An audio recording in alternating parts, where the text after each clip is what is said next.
Dubai में गैर मुल्कियों की 400 अरब डॉलर की जायदादों का इंकशाफ। दुबई में जायदादें खरीदने वालों में पाकिस्तानियों का दूसरा नंबर। 17,000 पाकिस्तानियों ने 11 अरब डॉलर की 23,000 जायदादें खरीद रखी हैं। सियासी शख्सियात, हुकूमती एहलकार और रिटायर्ड सरकारी अफसरान की दुबई में जायदादें। साबिक सदर परवेज मुशर्रफ, शौकत अजीज, हुसैन नवाज, शर्जील मेमन और उनके अहल खाना, फैसल वावडा, वज़ीर दाखिला मोहसिन नकवी की अहलिया और सदर आसिफ अली जरदारी के तीनों बच्चों के नाम फहरिस्त में शामिल। भारतीय शहरी दुबई में जायदादें खरीदने वालों में सबसे आगे। 29,700 भारतीयों की दुबई में 17 अरब डॉलर की 35,000 जायदादें हैं। ऑडियो लीक्स केस में मुझे पैगाम मिला कि पीछे हट जाओ। इस्लामाबाद हाई कोर्ट के जस्टिस बाबर सत्तार का chief justice Islamabad high court को खत। जस्टिस बाबर सत्तार ने खत में इंकशाफ किया कि पैगाम दिया गया है कि सर्विलेंस के तरीक़ाकार की स्क्रूटनी से पीछे हट जाओ, लेकिन मैंने इसे ऐसे धमकी आमेज हरबे पर कर कोई तवज्जो नहीं दी। ये नहीं समझा कि ऐसे पैगाम से इंसाफ के अमल को काफ़ी नुकसान पहुँचने का खतरा है।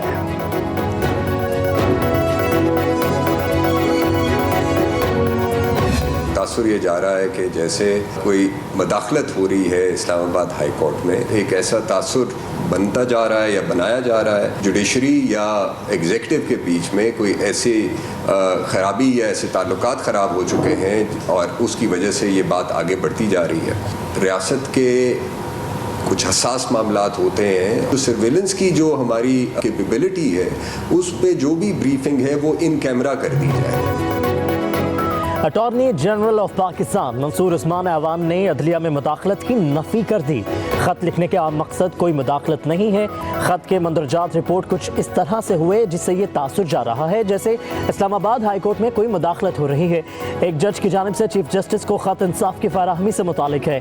अटॉर्नी जनरल मंसूर उस्मान अवान की वजाहत, कहा कि रियासत के कुछ हसास और अहम मामलात होते हैं। हसास मामलात में रियासत के इदारों में कम्युनिकेशन ज़रूरी होती है। इस्टेब्लिशमेंट के किसी भी अफसर ने बराह रास्त कोई राबता नहीं किया। तासुर दिया जा रहा है कि अदलिया और एग्जीक्यूटिव के दरमियान ताल्लुकात ख़राब हैं और अदलिया में मुदाखलत हो रही है। पाकिस्तान को 45 साल से सिक्योरिटी मसाइल का सामना है।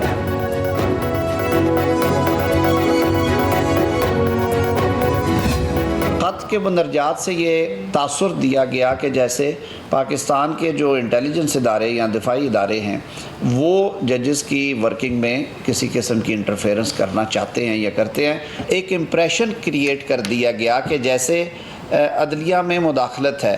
पीछे भी एक ख़त आया 6 जज साहबान का, उनके ख़त के ऊपर गवर्नमेंट ने फौरी तौर पे चीफ जस्टिस साहब की और फुल कोर्ट मीटिंग की हदायत को सामने रखते हुए कमीशन इसलिए बनाया था कि ये दूध का दूध और पानी का पानी हो।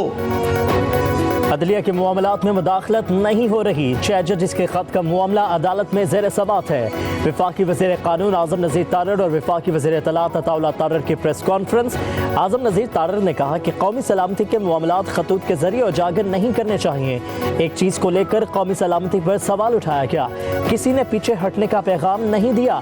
तनाव कम करके तमाम इदारों को मिलकर काम करना होगा। एक जज के ट्रैवल से मुतालिक मामलात सोशल मीडिया पर आए हैं। अटॉर्नी जनरल ने बड़ी वजाहत से कहा है कि ये कोई मुदाखलत नहीं है। सारे इदारों को एक दूसरे के लिए स्पेस रखनी चाहिए। इस्लामाबाद हाई कोर्ट ने हुकूमत को नॉन फाइलर्स की मोबाइल फ़ोन सिम्स ब्लॉक करने से रोक दिया। चीफ जस्टिस आमिर फारूक ने मोबाइल कंपनी की दरख्वास्त पर 27 मई तक हुक्म इम्तना जारी कर दिया। सलमान अकरम राजा ने दलाल दिए कि कानून में तरमीम आइन के आर्टिकल 18 में कारोबार की आज़ादी के बुनियादी हक़ के मुनाफी है। आइन में दिए गए बुनियादी हकूक़ से मुतसादिम कोई कानून साजी नहीं हो सकती। हुकूमत कानून में तरमीम से लोगों की मोबाइल फ़ोन सिम्स ब्लॉक करने का अख्तियार नहीं ले सकती। 5 लाख से ज़्यादा सिम्स ब्लॉक होने से सालाना 100 करोड़ रुपए का नुकसान होगा।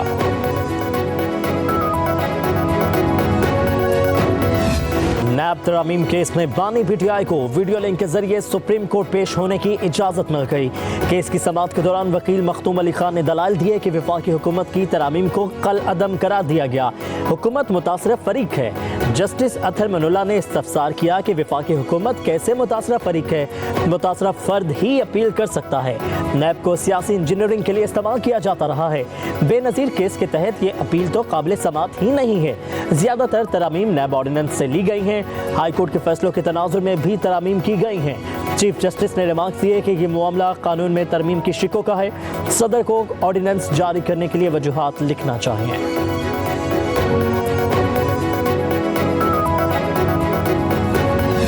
यकीनन पाकिस्तान की इशारा है, जिस तरह हज़रत कायद आज़म ने फरमाया था, तो वहाँ पर अमन अमान की सूरत हाल एक अव्वली ज़रूरत है।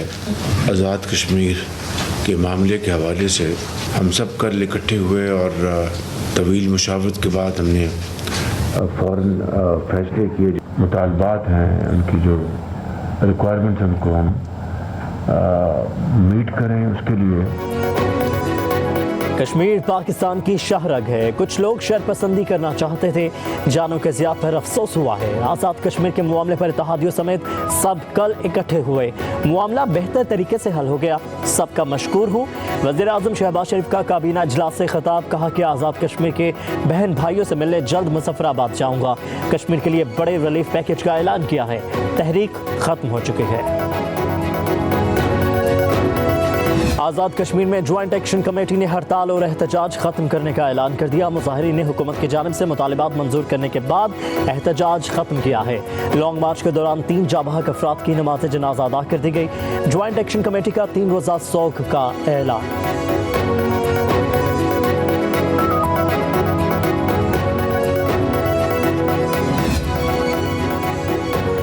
वफाकी काबीना ने पीका ऑर्डिनेंस में तरामीम के लिए कमेटी तश्कील दे दी। राना सनाउल्लाह की सरबराही में कमेटी तरामीम पर इत्तेहादी जमातों को एतमाद मिलेगी।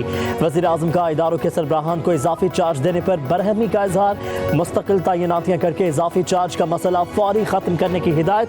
पास्को के गंदम खरीदारी के हदफ में 4 लाख मेट्रिक टन इजाफे की मंजूरी दी गई। आज़ाद कश्मीर में बिजली टैरिफ का फ़र्क ख़त्म करने, बकायाजात के लिए 55 अरब रुपए भी मंजूर। वज़ीर आज़म ऑफिस की ताज़ीन और आइश के लिए 16 करोड़ 24 लाख 86,000 रुपए की मंजूरी दे दी गई।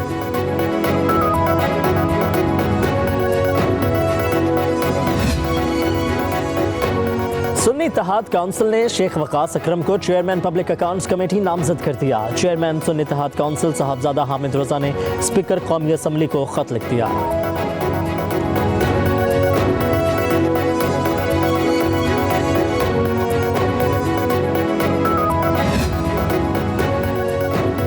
ग्रैंड डायलॉग के हवाले से बानी चेयरमैन से बात करेंगे। अभी तक मुज़ाकरात के हवाले से पार्टी में संजीदगी से बात नहीं हुई। अपोजिशन लीडर उमर अय्यूब कहते हैं ख्वाजा आसिफ को तारीख का पता नहीं है। माशाल्लाह सिकंदर मिर्जा ने लगाया था। ख्वाजा आसिफ के वालिद जनरल ज़िया की मजलिस शूरा के मेंबर रहे। इन्हें खुद जनरल बाजवा ने जितवाया है। वो फॉर्म 47 के मुताबिक जीते हैं। वोट को इज्जत दो वाला गमला टूट चुका है।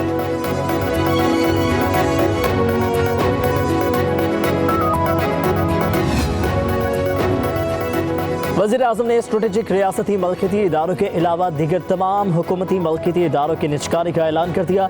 तमाम विफाकी वजारतों को ज़रूरी कार्रवाई और निजकारी कमीशन से ताउन की हिदायत। वज़ीर आज़म की ज़ेर सदारत निजकारी अमूर से मुतालिक जायज़ा इजलास। वज़ीर आज़म ने कहा कि हुकूमत का काम कारोबार करना नहीं, कारोबार और सरमायाकार दोस्त माहौल यकीनी बनाना है। हुकूमती मलकियती इदारों की निजकारी से टैक्स दहिंदगान के पैसे की बचत होगी। रियासती मलकियती इदारे चाहे नफ़ा बख्श हैं या खसारे में, निजकारी की जाएगी।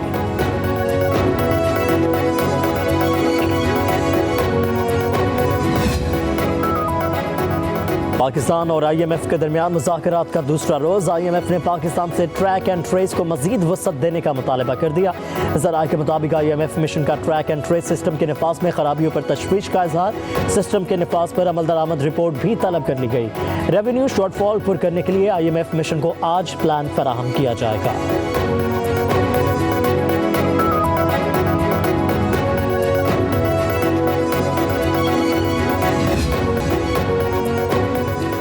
पेशावर में रोटी की कीमत पर एक बार फिर तनाज़ा खड़ा हो गया। नान बाई एसोसिएशन का कहना है 10 रुपए में 100 ग्राम रोटी की फरोख्त का फैसला काबिल कबूल नहीं। सिर्फ आटा सस्ता होने से रोटी की कीमत कम नहीं कर सकते। बिजली के बिल कम करने के साथ गैस की बिलाताहतुल फराहमी भी यकीनी बनाई जाए।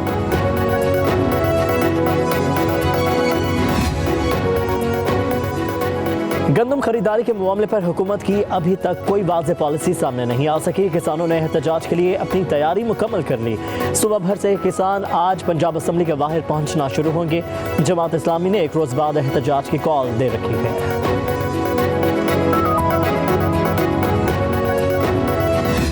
हॉकी सिर्फ हमारी नेशनल गेम नहीं है, हमारी नेशनल प्राइड भी है। एक नेशनल जो ग्लोरी थी आपने उसको ज़िंदा किया है दोबारा। आपकी हेल्प के लिए, आपको आपकी सलाहियतों को बेहतर करने के लिए, आपको अगर इंटरनेशनल एक्सपर्टीज़ चाहिए हम आपको ला के देंगे। वज़ीर आला पंजाब मरीम नवाज से कौमी हॉकी टीम की मुलाकात। वज़ीर आला मरीम नवाज का कौमी खेल हॉकी की मुकम्मल सपोर्ट के अज़म का इजहार। कहा कि ये कौमी खेल ही नहीं, कौमी फ़ख्र भी है। हॉकी टीम के लिए जो भी मुमकिन हुआ करेंगे। मौजूदा टीम ने माजी की कौमी हॉकी टीम की याद ताज़ा की है। पाकिस्तान को 13 बरस बाद हॉकी के मैदान से अच्छी खबर सुनने को मिली है।